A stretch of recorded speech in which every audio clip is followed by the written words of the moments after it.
International standards తో quality education అందిస్తుంది futuristic edu initiatives.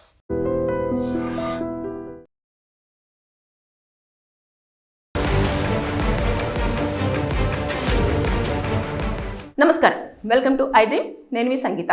Bank అకౌంట్లో నామినీగా ఒక్కరిని మాత్రమే మనం చేర్చుకోవడానికి ఉంటుంది. కొంతమంది అయితే ఆ నామినీని కూడా కొన్ని సందర్భాలలో పెట్టకుండా కాలాన్ని వదిలేస్తూ ఉంటారు. అలా చేయడం వల్ల ఏమవుతుంది అంటే, ఎవరైతే అకౌంట్ హోల్డర్ ఉంటారో, అది సేవింగ్స్ అయినా కానివ్వండి, ఎఫ్డి అయినా కానివ్వండి, లేదు అనుకుంటే ఏదైనా లాకర్కి సంబంధించిందైనా కానివ్వండి, లేదంటే స్టాక్స్లో పెట్టడం అంటే ఉంటుంది కదా, ఇన్వెస్ట్ చేయడం అని చెప్పేసి, అలాంటివైనా కానివ్వండి, షేర్స్ కొనడమైనా కానివ్వండి, ఇలాంటివి బ్యాంకు త్రూ ఏదైనా లావాదేవీలు జరుపుతున్నప్పుడు వారు నామినీగా ఎవరిని పెట్టకపోతే అవి బ్యాంకులోనే వారికి సంబంధించిన డబ్బులు ఉండిపోతాయి. ఎప్పుడు ఈ వ్యక్తి ఎవరైతే నామినీ పెట్టకుండా అన్ఎక్స్పెక్టెడ్గా చనిపోతే, అలాంటి టైంలో ఇంకా బ్యాంకు వాళ్ళు దాన్ని హోల్డ్ చేస్తారు. చేసిన తర్వాత ఎవరు వారసులు అండ్ మేమే వారసులు అని వెళ్ళి ఐడి కార్డు చూపించి తీసుకోవడానికి ఉండదు.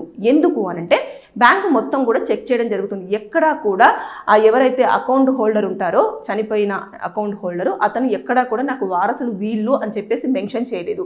దాంతోపాటు వైఫ్ను కానివ్వండి, అదేవిధంగా పిల్లల్ని కానివ్వండి, లేదంటే సిస్టరో ఎవరిని కూడా నామినీగా చూపిస్తూ అక్కడ వాళ్ళు ఆ కాలాన్ని కూడా ఫిలప్ చేయలేదు. దానివల్ల ప్రాబ్లం అయ్యే అవకాశాలు ఉంటాయి. అప్పుడు ఏం చేయాలి అని అంటే, మీ దగ్గర ఉన్న ఏదైతే ఎంఆర్ఓ ఆఫీస్కి వెళ్ళేసి మీరు ఒక సర్టిఫికేట్ని తీసేసుకొని, మేము ఈ పలానా పర్సన్స్కు వారసులు మండి అని చెప్పేసి తీసేసుకొని వెళ్ళాల్సి ఉంటుంది. లేదు అనుకుంటే కోర్టుకు వెళ్ళి లీగల్ హెయిర్ సర్టిఫికేట్ని కూడా మీరు కలెక్ట్ చేసేసుకొని దాన్ని సబ్మిట్ చేసేసి, అప్పుడు మళ్ళీ వాళ్ళు క్రాస్ చెక్ చేసుకుంటారు నిజమేనా కాదా అని చెప్పేసి ఒక ఏజెంట్ను పంపించేసి, వీళ్ళ వారసులు వీళ్ళేనా, వీళ్ళ ఫ్యామిలీ మెంబర్స్ వీళ్ళేనా కాదా అని చెప్పేసి తెలుసుకున్న తర్వాత అప్పుడు ఆ అకౌంట్లో ఉన్న మనీ అంతా కూడా ఇటు ట్రాన్స్ఫర్ చేయడము అనేది జరుగుతుంది. ఎవరైతే హోల్డర్ ఉంటారో వారికి ఇవ్వడం జరుగుతుంది. ఒకవేళ నామినీగా పెట్టారు అనుకోండి, నామినీగా ఎవరినైనా పెడితే అప్పుడు ఏమవుతుంది, ఇమీడియట్గా వాళ్ళు ఒక ఆయన ఐడి కార్డు చూపించేసి, ఇది నేనండి, నా ఫోటో ఇది, మాకు పలానా పర్సన్ పలానా అవుతారు అని చెప్పేసి ఒక ఇద్దరు షూరిటీలను తీసుకెళ్లేసి, వాళ్ళని అంటే సాక్షులను తీసుకెళ్లేసి, వీళ్ళు నిజంగానే బ్రదర్సు, లేదంటే సన్ అండ్ ఫాదరు, లేదంటే మదర్ అండ్ సన్ను, ఇలా రిలేషన్షిప్ చెప్పేసి వాళ్ళు ఒక సంతకాలు ఇద్దరు కూడా వచ్చిన వాళ్ళు సిగ్నేచర్స్ పెట్టేసి, ఇతను అడ్రస్ ప్రూఫ్, అది మన ఐడి ప్రూఫ్ ఇచ్చారు అనుకోండి, ఇమీడియట్గా వారికి అకౌంట్లోకి డబ్బుల్ని అప్పటికప్పుడే ట్రాన్స్ఫర్ చేయడం అనేది జరుగుతూ వస్తుంది. కానీ ఇది ఓన్లీ ఒకరికి మాత్రమే నామినీగా పెట్టుకోవడానికి ఇదివరకు ఛాన్స్ ఉండేది. ఇప్పుడు ఏం చేసింది అంటే, నలుగురికి కూడా నామినీగా పెట్టుకునే అవకాశం ఉంది. అంటే నలుగురు పేర్లు కూడా అందులో చేర్చుకోవచ్చు. ఇప్పుడు ఒకరికి 4 పిల్లలు అనుకోండి, 4 పేర్లు కూడా పెట్టుకోవచ్చు. అందులో కూడా ఎవరెవరికి ఎంత వాటా అనేది కూడా అందులో మెన్షన్ చేసుకోవచ్చు పక్కన. కొంతమందికి ఎలా ఉంటుందంటే, చిన్న కుమారుడో చిన్న కూతురో ఇష్టం బాగుంటుంది, వాళ్ళకి ఎక్కువ ఇవ్వాలి అనుకుంటే వాళ్ళకి ఇంత పర్సెంటేజ్, ఇలా ఇద్దరు ఇంకా అట్లా నలుగురిని, వైఫ్ లేకపోతే సన్ను, లేకపోతే సిస్టరు, లేకపోతే బ్రదరు, లేకపోతే ఇంకొవరు, ఎవరినైనా సరే నలుగురిని నామినీగా పెట్టుకోవడానికి ఇప్పుడు నవంబర్ నెలలో కొత్తగా రూల్ అనేది బ్యాంకు వాళ్ళు పాస్ చేయడం జరిగింది.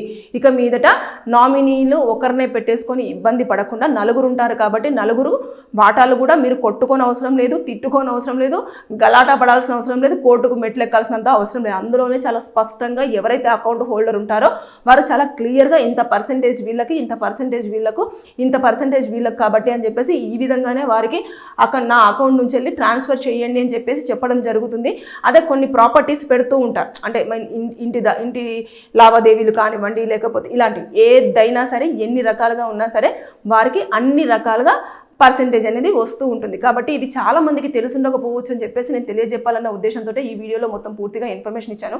మీ అందరికీ అర్థమై ఉంటుంది అనుకుంటా. ఇక మీదట మీరు ఎప్పుడైనా బ్యాంక్ అకౌంట్కి వెళ్ళినప్పుడు, సేవింగ్స్ అయినా, ఫిక్స్డ్ డిపాజిట్ అయినా, లాకర్స్ అయినా, లేకపోతే ఏదైనా ప్రాపర్టీకి సంబంధించిందైనా, ఎప్పుడైనా సరే మీరు నామినీగా పెట్టాలనుకుంటే ఒకరిని కాదు 4గురిని పెట్టుకునే అవకాశం మీకుంది. సో ఇది ఫాలో అవ్వండి. Thank you. And for more videos, please subscribe to iDream. Please subscribe to iDream. Please subscribe iDream. And please subscribe to iDream. For more videos, subscribe to iDream. please like, share and subscribe to the channel. Congratulations, iDream. Subscribe to iDream. Subscribe to iDream. So subscribe to iDream Media. iDream team andarki huge congratulations. Please subscribe iDream Media. Please subscribe to iDream. Subscribe iDream. Please subscribe to iDream.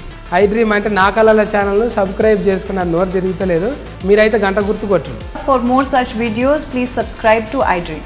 Subscribe to iDream. Please subscribe to iDream. Please subscribe iDream Media. Please do subscribe to iDream. Please subscribe to iDream Media. For best entertainment and information, please subscribe iDream. And don't forget to subscribe to iDream.